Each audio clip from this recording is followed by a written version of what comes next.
Hello guys, ഇപ്പം നമ്മൾ നിൽക്കുന്നതെന്ന് വെച്ചാൽ നിലമയുള്ള ചിക്കി വോക്കിലാണ് കേട്ടോ. ഇത് പുതിയതായിട്ട് തുടങ്ങിയ ഒരു കടയാണ്. അടിപൊളി ഒരു ആംബിയൻസ് ആണ്. 1 മാസത്തോളം ആയിട്ടുണ്ട് ഇത് തുടങ്ങിയിട്ട്. പക്ഷേ നമ്മൾ ഇതുവരെ ഇവിടെ ഒന്നും കയറിയില്ല. അതുകൊണ്ട് തന്നെ ഇവിടെ ഒന്ന് കയറി ഇവിടുത്തെ ഫുഡൊക്കെ ഒന്ന് ട്രൈ ചെയ്യാമെന്ന് വിചാരിച്ച് വന്നതാണ് കേട്ടോ. അപ്പോൾ ഇവിടെ അകത്തോട്ട് കയറിയപ്പോൾ തന്നെ അടിപൊളി നല്ലൊരു ആംബിയൻസ് ആണ്. നല്ലൊരു ഇൻറ്റീരിയർ വർക്കും അടിപൊളി സെറ്റപ്പ് ഒക്കെ ആയിരുന്നു കേട്ടോ. അത് ആ secret ingredients in always love എന്നൊക്കെ പറഞ്ഞ് അടിപൊളിയായിട്ട് ഇങ്ങനെ സെറ്റ് ചെയ്തൊക്കെ വെച്ചിട്ടുണ്ട് എഴുതി. അപ്പോൾ നല്ല ഒരു ആംബിയൻസും ലൈറ്റിങ്ങും കാര്യങ്ങളൊക്കെ അടിപൊളി തന്നെ. അപ്പോൾ പിന്നെ ഇവിടുത്തെ ഫുഡും കൂടെ എങ്ങനെയാണെന്ന് നമുക്ക് നോക്കണം. അതുപോലെ അടിപൊളിയാണോ എന്നറിയണമല്ലോ. അതുപോലെ അവിടുത്തെ കസ്റ്റമർ സർവീസും ഒക്കെ അടിപൊളിയായിരുന്നു കേട്ടോ. എല്ലാവരും നല്ല സ്നേഹവും കാര്യങ്ങളൊക്കെ ആയിരുന്നു.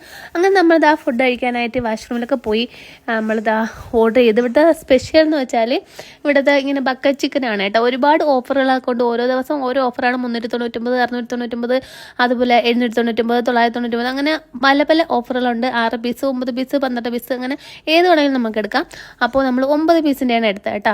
അതിൽ ഇതാ നല്ല ചിക്കൻ, ക്രിസ്പി ആയിട്ടുള്ള ചിക്കനും അതുപോലെ ഫ്രഞ്ച് ഫ്രൈസും പിന്നെ മയണൈസും പിന്നെ അതിൻ്റെ കൂട്ടത്തിൽ ഇതാണ് തരുന്നത് കേട്ടോ, ബന്നാണ് തരുന്നത്. അപ്പോൾ പിന്നെ നമ്മൾ മോമോസ് കൂടെ വാങ്ങിച്ചു കേട്ടോ. ഞാൻ ഇതുവരെ മോമോസ് ട്രൈ ചെയ്തിട്ടില്ല. അപ്പോൾ മോമോസ് കൂടെ ഒന്ന് കഴിച്ചു നോക്കാമെന്ന് പറഞ്ഞിട്ട് നമ്മൾ സ്റ്റീംഡ് മോമോസാണ് വാങ്ങിച്ചത്. പക്ഷേ എനിക്ക് ഈ സ്റ്റീംഡ് മോമോസിൻ്റെ ഇത് എനിക്ക് വലുതായിട്ട് ഇഷ്ടപ്പെട്ടില്ല. ഞാൻ ആദ്യമായിട്ട് കഴിച്ചുകൊണ്ടാണെന്ന് അറിയാൻ വയ്യ. പക്ഷേ സോലിക്കുട്ടി പറഞ്ഞത് ഒരു രക്ഷയില്ല, അവൾക്ക് ഭയങ്കരമായിട്ട് ഇഷ്ടപ്പെട്ടെന്ന് പറഞ്ഞിട്ടാണ് അവൾ കഴിക്കുന്നത് കേട്ടോ.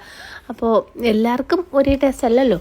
പിന്നെ ചിക്കൻ്റെ കാര്യം പറയാതിരിക്കാൻ വയ്യ, പൊളിയായിരുന്നു. നല്ല ക്രിസ്പി, നല്ല ചൂടായിട്ടുള്ള നല്ല അടിപൊളി ചിക്കൻ ആയിരുന്നു കേട്ടോ. അപ്പോൾ ഇതുവരെ ട്രൈ ചെയ്തില്ല എന്നുണ്ടെങ്കിൽ നിലമേഴി പോകുമ്പോൾ ജസ്റ്റ് ഈ കട ഒന്ന് കാണുമ്പോൾ കയറി ഒന്ന് ട്രൈ ചെയ്ത് നോക്കണേ. പിന്നെ എപ്പോഴും നമ്മൾ ഇവിടെ ഒന്ന് കയറാനായിട്ടുള്ള ടെൻഡൻസി വരും. വെറുതെ പറയണല്ല കേട്ടോ. ഞങ്ങൾ തന്നെ അതിനുശേഷം 2-3 വട്ടം പിന്നും പോയി. അപ്പോൾ അത്രയേ ഉള്ളൂ. അടുത്ത വീഡിയോ കാണാറേ. Bye bye.